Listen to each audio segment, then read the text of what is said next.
Hello दोस्तों, मैं नीतू आपका स्वागत करती हूँ फिर एक सेशन में और यहाँ पर फिर प्रश्नों को देखेंगे।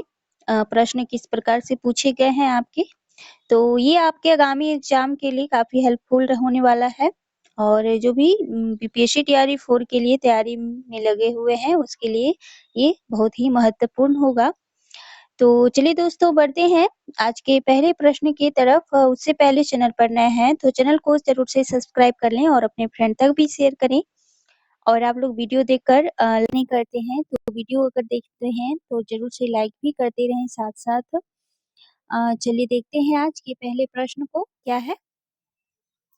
आज का पहला प्रश्न है भाषा योग वशिष्ठ के लेखक हैं तो ये हैं राम प्रसाद निरंजनी और ये पीजीटी 2013 में प्रश्न पूछा गया है। चलिए बहुत ही कम टाइम में हम लोग 50 प्रश्न करने वाले हैं।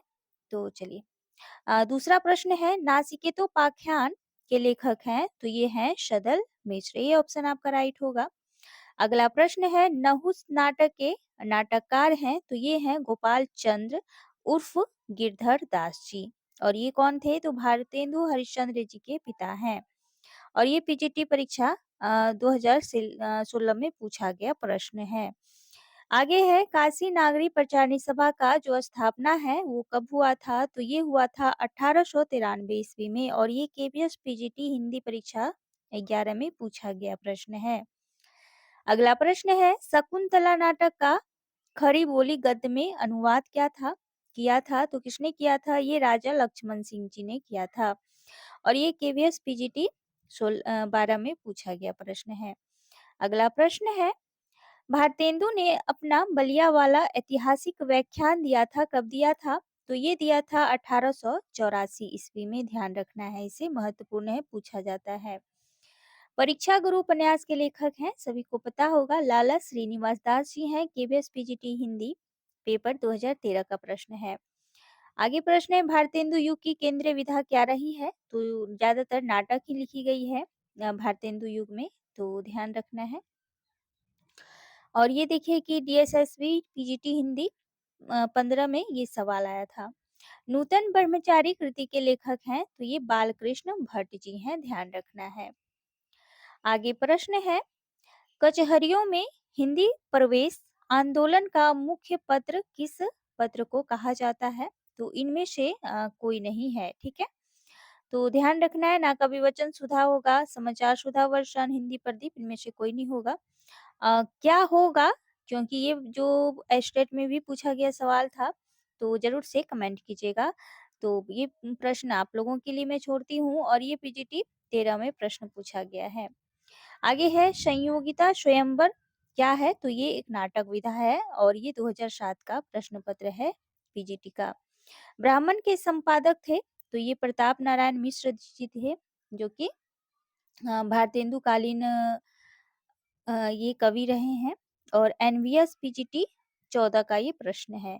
आनंद कादम्बनी के संपादक कौन थे तो ये थे श्रीनिवास दास जी। ये पीजीटी परीक्षा 16 का प्रश्न है। नूतन ब्रह्मचारी क्या है तो ये बालकृष्ण भट्ट का उपन्यास है। ध्यान रखना है इसे। आगे प्रश्न है भूतनाथ उपन्यास के रचयिता है तो ये हैं देवकी नंदन खत्री जी और ये केवीएस पीजीटी परीक्षा 2007 का प्रश्न है।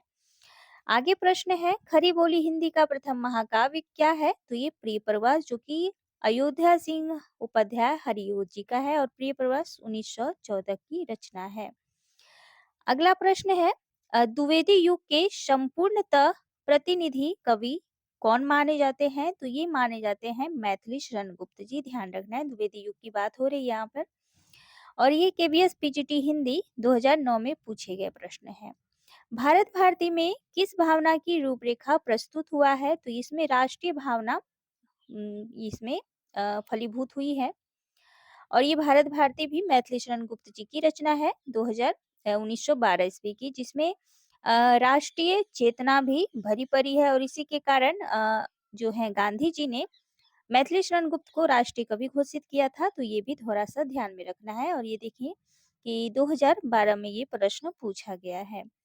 आगे है संपत्ति शास्त्र के लेखक हैं तो महावीर प्रसाद द्विवेदी जी हैं और पीजीटी परीक्षा 13 में प्रश्न आया हुआ है। अगला प्रश्न है, रत्नाकर कृत गंगा अवतरण किस छंद में लिखा गया है? तो ये रोला छंद में लिखा गया है। पीजीटी हिंदी 2010 का ये पेपर है। सरदार पूर्ण सिंह विख्यात है किनके लिए? तो निबंधकार के रूप में ये विख्यात है और ये इनकी टोटल 6 ही निबंध आप लोग देख पाएंगे। आगे प्रश्न है, कविता के लिए खरी बोली के पक्ष में आंदोलन की शुरुआत किसने की थी? तो ये अयोध्या प्रसाद खत्री जी ने किया था, ध्यान रखना है इसे। आगे प्रश्न है, जगत सच्चाई सार कविता के रचयिता कौन है? तो ये श्रीधर पाठक जी हैं और ये काफी महत्वपूर्ण है। जगत सच्चाई सार पूछी जाती है, 11 में भी देखिए पूछी गई है।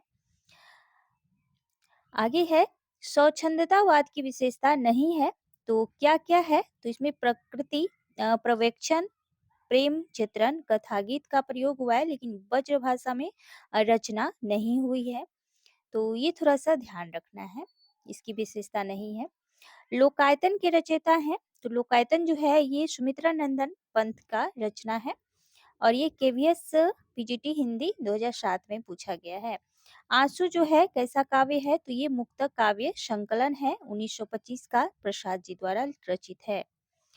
अगला प्रश्न है, महादेवी वर्मा का प्रथम काव्य संकलन कौन सा है? निहार है, 1930 ईस्वी का, दीपशिखा 1942, यामा 1942 और रश्मि 1932। तो सबसे पहले जो है निहार लिखी गई थी। आगे है, कला और बूढ़ा चांद के लेखक हैं, तो ये सुमित्रा नंदन पंत जी हैं, ध्यान रखना है। अगला प्रश्न है, निम्नलिखित में से किस लेखक को ज्ञानपीठ पुरस्कार नहीं मिला है? तो नरेश मेहता जी को मिला है 1909 में 2009 में, और दिनकर को मिला है, निर्मल वर्मा को मिला है, नागार्जुन जी को नहीं मिला है, ध्यान रखना है इसे। आगे प्रश्न है, संस्कृति के 4 अध्याय किसकी रचना है? तो ये रामधारी सिंह दिनकर जी की रचना है। निराला की अंतिम कविता कौन सी है? चलिए देखते हैं। तो ये उत्कंठित, यहाँ पर देखिए कि जो अंतिम उनकी कविता है, ये पत्रों उत्कंठित जीवन का विषय बूझा हुआ, ये उनका लास्ट कविता मान सकते हैं आप। निम्नलिखित में तार सप्तक में कौन कवि शामिल नहीं है? तो अगर तार सप्तक में आपको कहीं कोई प्रॉब्लम हो तो टेलीग्राम पे मैंने बहुत ही अच्छे तरह से ट्रिक से वहां पर दे रखा है पीडीएफ, तो जरूर से आप देख लें, ठीक है। चलिए अगले प्रश्न को देखते हैं कि तार सप्तक में कौन से शामिल नहीं है? तो प्रभाकर माचवे हैं, नेमी चंद्र जैन हैं, भारत भूषण अग्रवाल हैं, लेकिन रामधारी सिंह दिनकर जी नहीं है, तो डी ऑप्शन यहाँ पर गलत होगा। आगे प्रश्न देखते हैं, आत्महत्या के विरुद्ध कविता संकलन के कवि कौन है? तो ये है रघुवीर सहाय, आत्महत्या के विरुद्ध। भूल गलती कविता किसकी है? तो ये मुक्तिबोध द्वारा रचित है। आगे देखते हैं प्रश्न को, कनुप्रिया के लेखक कौन है? तो कनुप्रिया जो है धर्मवीर भारती की रचना है। नए इलाके में किसकी काव्य कृति है? तो ये अरुण कमल की है और ये केवीएस पीजीटी में 13 में पूछे गए प्रश्न है। कुआनो नदी कविता संग्रह के कवि हैं, तो ये सर्वेश्वर दयाल सक्सेना जी हैं, ध्यान रखना है इसे। आगे बढ़ते हैं, मगध कविता संग्रह के रचयिता कौन है? तो ये श्रीकांत वर्मा जी हैं और देखिए 16 का ये प्रश्न पूछा गया है। आगे है, रामचंद्र वर्मा प्रसिद्ध हैं, तो ये कोसकार के रूप में प्रसिद्ध हैं, तो डी ऑप्शन यहाँ पर राइट होगा। धर्मयुग पत्रिका के यशस्वी संपादक कौन थे? तो वो थे Dharmveer Bharati, D option right है। अब देखें कि सूची 1 को सूची 2 के साथ यहाँ पर सम्मिलित करना है, तो देख लेते हैं थोड़ा सा। अब देखें कि शेखर एक जीवनी जो कि अज्ञकृत है, अशोक के फूल हजारी प्रसाद कृत है, क्या भूलूं क्या याद करूं हरिवंश राय जी का है, तो यहाँ पर जो है जो सी ऑप्शन यहाँ पर आपका राइट होगा।